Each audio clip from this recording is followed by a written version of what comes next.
ಮುರುಗಳ ಪಾದ ಕಮಲದ ಧೂಳಿನಿಂದ ನನ್ನ ಮನಸ್ಸನ್ನು ಮುಕುರದಿಂದ ಪರಿಶುದ್ಧಗೊಳಿಸಿ 4 ಫಲಗಳನ್ನು ನೀಡುವರ ಭುವರನ ಶುದ್ಧ ಮಹಿಮೆಯನ್ನು ನಾನು ವರ್ಣಿಸುತ್ತೇನೆ. ನನ್ನ ದೇಹವು ಬುದ್ಧಿವಂತಿಕೆಯಿಂದ ಮುಕ್ತವಾಗಿದೆ ಎಂದು ತಿಳಿದು ನಾನು ಗಾಳಿಯ ಮಗನನ್ನು ಸ್ಮರಿಸುತ್ತೇನೆ. ನನಗೆ ಶಕ್ತಿ, ಬುದ್ಧಿಶಕ್ತಿ ಮತ್ತು ಜಲಾನವನ್ನು ನೀಡಿ ಮತ್ತು ಅನ್ನ ಎಲ್ಲ ತೊಂದರೆಗಳು ಮತ್ತು ದುಷ್ಕೃತ್ಯಗಳನ್ನು ತೆಗೆದುಹಾಕಿ ಚತುರ್ಭುಜ ಜ್ಞಾನ ಮತ್ತು ಸದ್ಗುಣಗಳ ಸಾಗರನಾದ ಹನುಮಂತನಿಗೆ ನಮಸ್ಕಾರ. 3 ಲೋಕಗಳನ್ನು ಬೆಳಗಿಸುವ ಕಪಿಗಳಿಗೆ ನಮಸ್ಕಾರ. ರಾಮನ ದೂತ ಹೋಲಿಸಲಾಗದ ಶಕ್ತಿಯ ವಾಸಸ್ಥಾನ. ಗಾಳಿಯ ಮಗ ಅಂಜನಿ ಮಗ ಮಹಾವೀರ ವಿಕ್ರಮ್ ಬಜರಂಗಿಗಳು ದುಷ್ಟಾಲೋಚನೆಗಳನ್ನು ತೆಗೆದುಹಾಕಿ ಒಳ್ಳೆಯ ಆಲೋಚನೆಗಳೊಂದಿಗೆ ಚಿನ್ನದ ಬಣ್ಣವು ಅವನ ಸುಂದರ ಆಕೃತಿಯನ್ನು ಅಲಂಕರಿಸುತ್ತದೆ.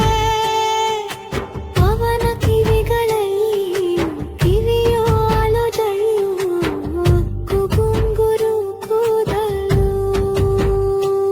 ಅವನು ತನ್ನ ಕೈಯಲ್ಲಿ ಸಿಡಿಲು ಮತ್ತು ಧ್ವಜವನ್ನು ಊದಿದ್ದಾನೆ.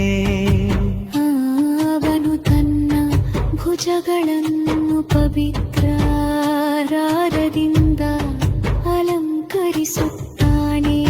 ಶಂಕರನ ಮಗ ಕೇಸರಿ ನಂದನ ಸೂರ್ಯಕಾಂತಿ.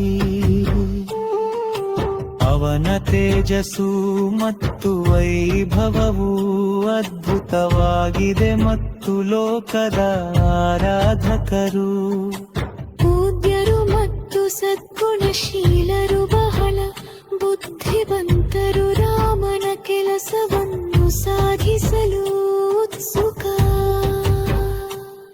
ಭಗವಂತನ ಪಾತ್ರವನ್ನು ಕೇಳಲು ಇಷ್ಟಪಡುತ್ತಾನೆ.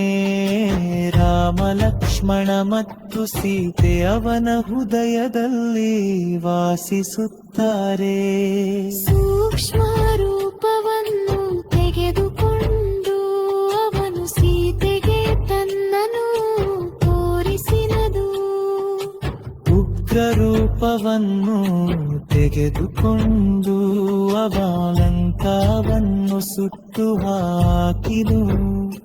ಭೀಮನ ರೂಪವನ್ನು ತೆಗೆದುಕೊಂಡು ಅವನು ರಾಕ್ಷಸರನ್ನು ಕೊಂದನು. ರಾಮಚಂದ್ರನ ಕೆಲಸವನ್ನು ಸಾಧಿಸಿದನು. ಸಂಜೀವನಿಯನ್ನು ತಂದು ಲಕ್ಷ್ಮಣನನ್ನು ರಕ್ಷಿಸಿದನು. ಕ್ಷೀರಪುವೀರನು ಸಂತೋಷಗೊಂಡು ಅವನನ್ನು ಅಪ್ಪಿಕೊಂಡನು. ರಘುಪತಿಯು ಅವನನ್ನು ಬಹಳವಾಗಿ ಹೊಗಳಿದನು. ನೀನು ಭರತನಂತೆ ನನ್ನ ಪ್ರೀತಿಯ ಸಹೋದರ. ಸಾವಿರಾರು ಜನರು ನಿನ್ನನ್ನು ಸ್ತುತಿಸಿದರು. ಹೀಗೆ ಹೇಳುತ್ತಾ ಶ್ರೀಪತಿ ನಿನ್ನನು ಅಪ್ಪಿಕೊಂಡನು. ಸನಕಾಡು ಬ್ರಹ್ಮನ ಮತ್ತು ಇತರ ಋಷಿಗಳು ನಾರದ ಮತ್ತು ಶಾರದರೊಂದಿಗೆ ಅಹಿಂಸಾ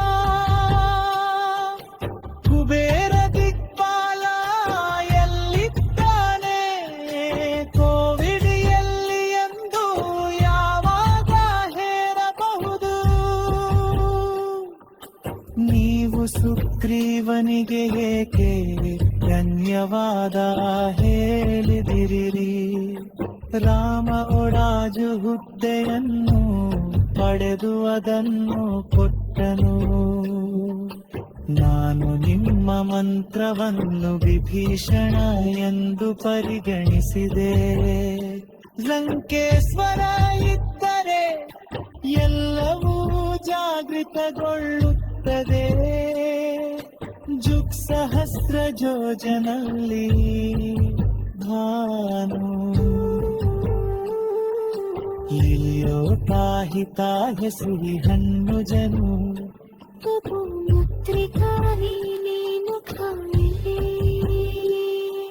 ನಾನಿಮ ಮುಖವನ್ನು ದಾಟುರುವುದು ಆಶ್ಚರ್ಯ ಗೆಳನಿ ನೋಡುವ. ಪರೀಕ್ಷಿಸಲಾಗುವ ವಿಳಸದ ಪ್ರಪಂಚದ ದುಃಖವು ನನ್ನ ಸುಲಭಾಯುತ್ರವ ರಾಮನಾನಮ್ಮನು ರಕ್ಷಿಸುತ್ತಾನೆ.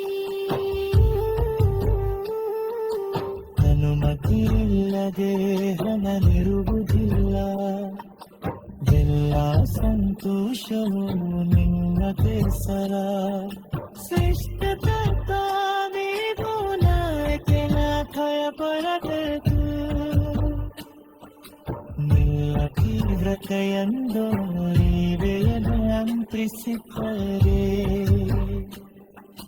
ನನ್ನ ಕವಿಗಳು ಲೋಕಗಳು ಮಡುಕುತ್ತನೆ.